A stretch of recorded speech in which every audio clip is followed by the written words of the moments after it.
ઓમ શાંતિ. પ્રથમ તો તમામ ભાઈ બહેનો, તમામ મિત્ર સંબંધીઓને દિવાળીની ખૂબ ખૂબ શુભકામનાએ. આપણો ભારત તહેવારોનો દેશ છે, એટલે કે આખા વર્ષમાં સમયે અનેક તહેવારો મનાવવામાં આવે છે, જેમાં દિવાળીનો વિશેષ તહેવાર મનાવવામાં આવે છે. બાળકોથી લઈ મોટી ઉંમરના વયોવૃદ્ધ આ તહેવાર ખૂબ જ ધામધૂમથી મનાવે છે.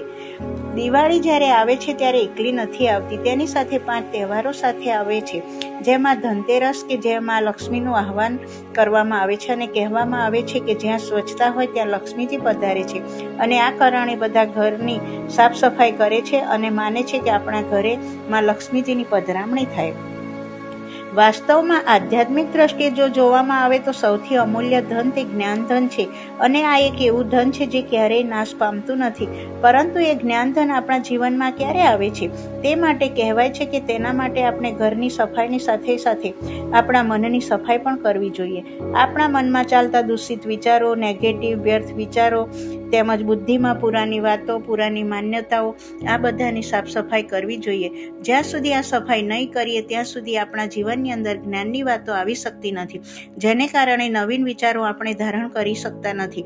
પુરાની વાતો ક્યારેય ખુશીનો, આનંદનો અનુભવ કરવા દેતા નથી.